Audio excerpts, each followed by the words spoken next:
Welcome to BCP Live. Good afternoon. I'm Joey McWilliams. Glad to get to visit with you. It feels like it's been a little while since we've had a chance to talk. We are going to be on live tonight on our regular show, but here, mid in the afternoon, I'm not on location, but Josh Brecheen is on location right now. I get to visit with him as he is heading to Durant right now. Josh, you are in a primary runoff to get to be the Republican nominee for Congressional District 2. Talk about that for just a moment. How are you doing today? I know it's been warm the last few days.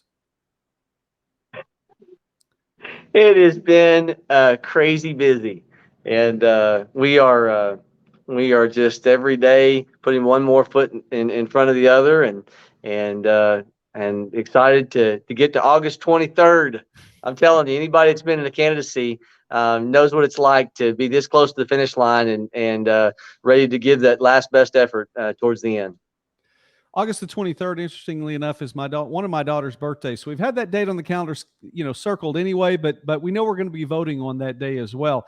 And other people are too. You have been able to, I'm sure, go from pretty much Kansas to Texas and all parts in between.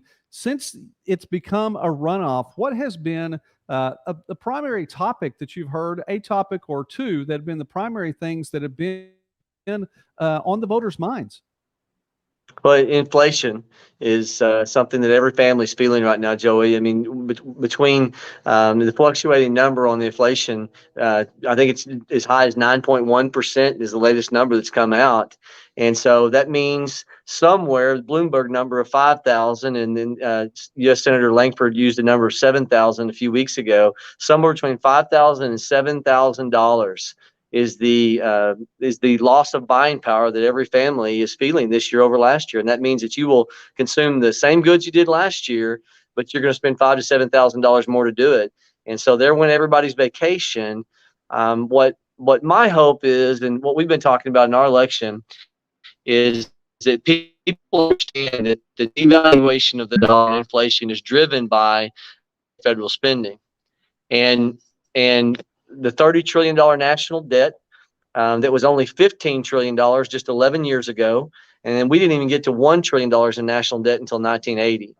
And so people do not understand how quick we have, by Congress not being responsible to live within our means, that we've put our children and our grandchildren into fiscal bondage by this debt loading cycle. And so we're seeing it because it's hitting our monetary supply and the devaluation of the dollar. We've lost 95% of the dollar value since 1900.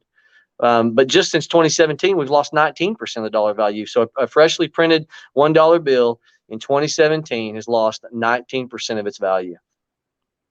That is really amazing. The numbers, when you start looking at them, are really they're staggering. So I wanted to ask you one other thing too, and I know that you have an opportunity to visit a little bit more with folks from Durant here in just a couple of hours.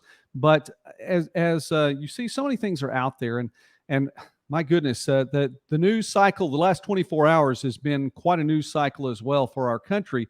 But for you in particular, I mean, there are lots of things that are going on. This camp says this camp says this. Talk about what you would want people to know about what you're doing. So I'm super excited. There is information that people are getting a hold of now. I supported Donald Trump. I voted for Donald Trump in 2016, 2020.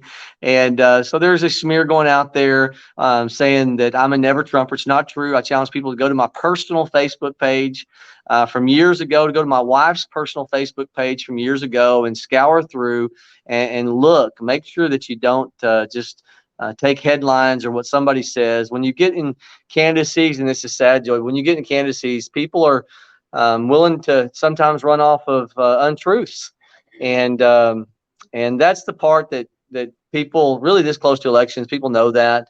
And so we've been having to address that smear.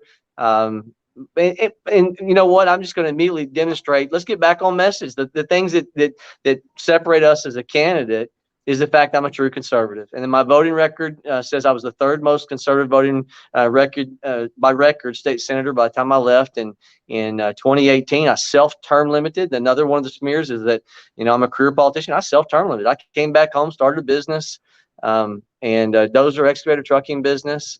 And so it's so important that people do not just listen to the headlines. My challenge to people in any election, not just this election, is go do your research. Go to independent organizations that score people, and so look at records, not rhetoric. And that would be my challenge for anybody this close to election cycle is, the dirt's getting slung on the wall. And that's what, some candidacies do is they sling dirt hoping something will stick.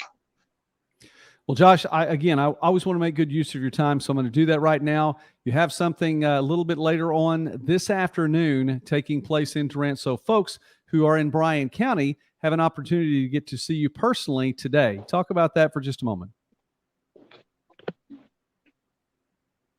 Yeah, so 5 p.m. we're going to be doing an event with a member of the United States House Freedom Caucus, Congressman Matt Rosendale. He's joined me for 2 days of travel. We've been traveling eastern Oklahoma. He's one of the good guys. He's in the Freedom Caucus. And so he's going to be with me at 5 p.m. This evening at Fairview Baptist in Durant. So for your listeners that are in the Durant area, please come listen to one of the good guys in the United States House of Representatives Freedom Caucus. Those are the guys that are not risk averse.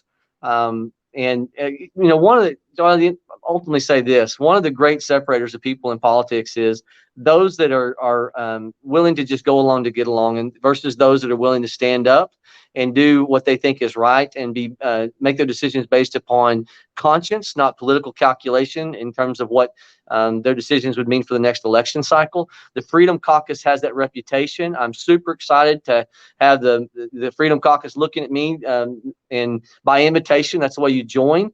And so to have a member of the Freedom Caucus say, hey, I look and think that you're a stand-up guy, and then to have Ted Cruz, have his endorsement is awesome as well.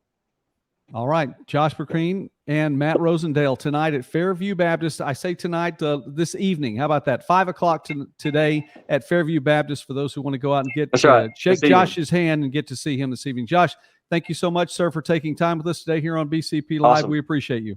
Thanks, man. Appreciate you. Appreciate it. All right, you too. All right, bye-bye.